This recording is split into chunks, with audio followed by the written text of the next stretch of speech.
Morning, this is where the White Mesa Trail just left the Bell Trail, and I'm going to break here to talk some anime.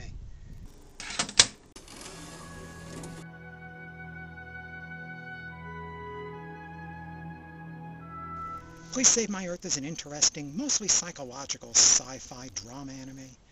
Alice is a sweet high school girl whose family is just transferred to Tokyo from Hokkaido. Her new next-door neighbor's kid, Rin, is a holy terror, a brat who deftly feigns wide-eyed innocence to get away with his nasty pranks.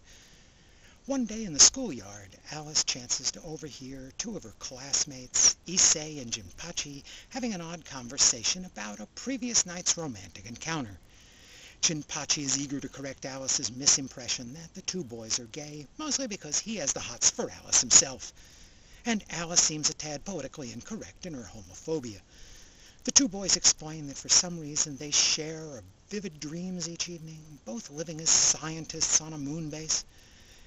Their job is to lovingly observe the Earth. In these recurring dreams, there are 7 lunar scientists who look and act pretty much like humans, except for the view outside their window, of course. Each of the boys repeatedly dreams that he's one of those alien scientists. The twist is that Issei dreams that he's one of the females. The dreams seem to jump around in time, so they're still trying to piece together the whole story, assuming, of course, there is one. Sometime later, Alice is babysitting the bratty Rin when things get way out of hand. Mio!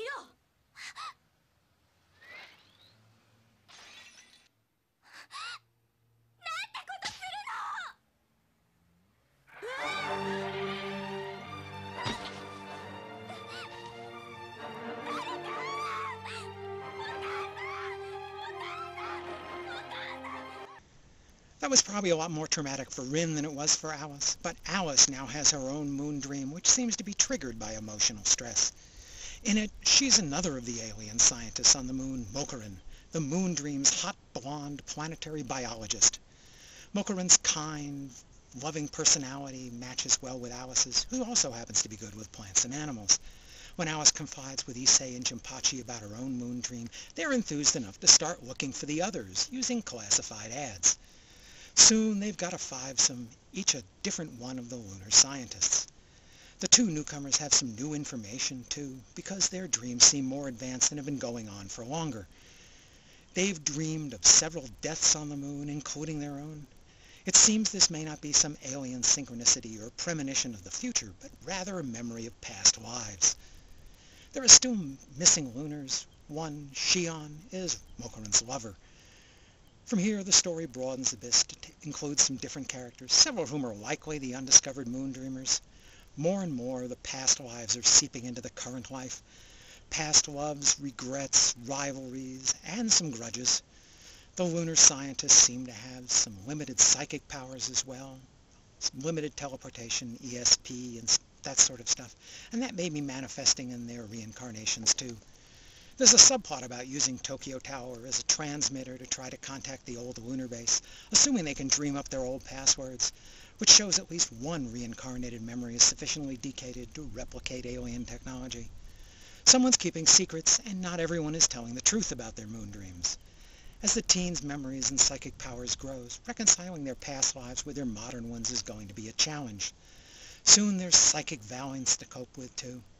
The cast expands to include not just the 7 modern kids in their past incarnations, but also their modern friends, family, and neighbors. Most of the storytelling early on is slow and mysterious, only gradually revealing the lost world of the Lunar Observatory. From the opening scene, there's a sense of sadness and loss. When Alice speaks the first line of the anime, "I want to go home," we can sense that this means more than just getting back to her air-conditioned apartment or her old home in Hokkaido. Most of Please Save My Earth is about an inchoate longing to recapture something that's been lost.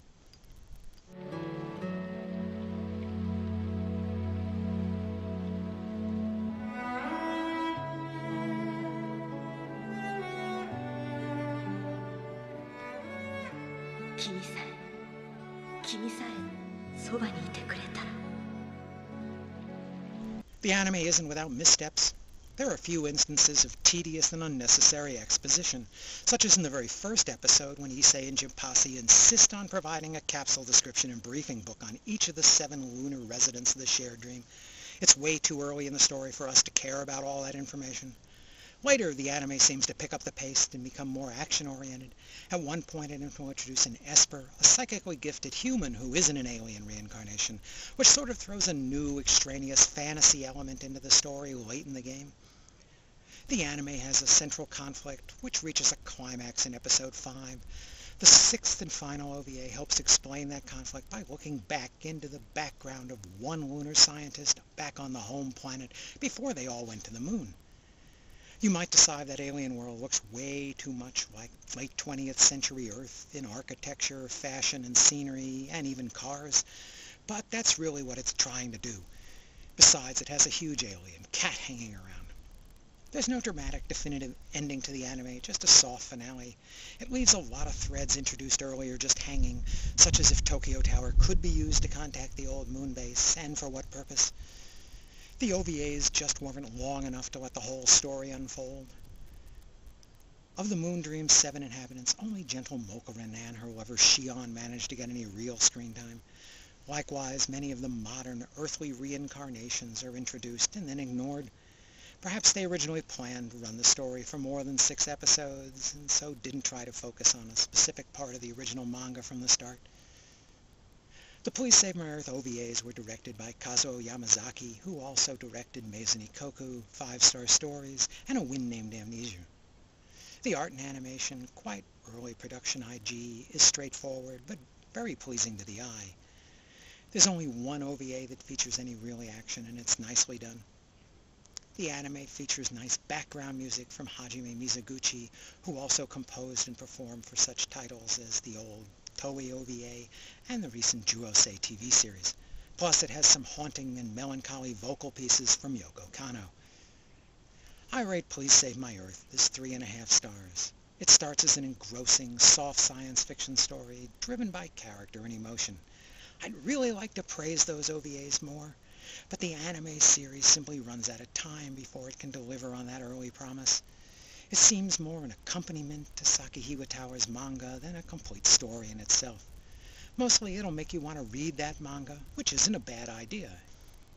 The English translated Please Save My Earth OVAs are available on a single DVD in North America, also from Viz. There was also a VHS release. Thanks for listening.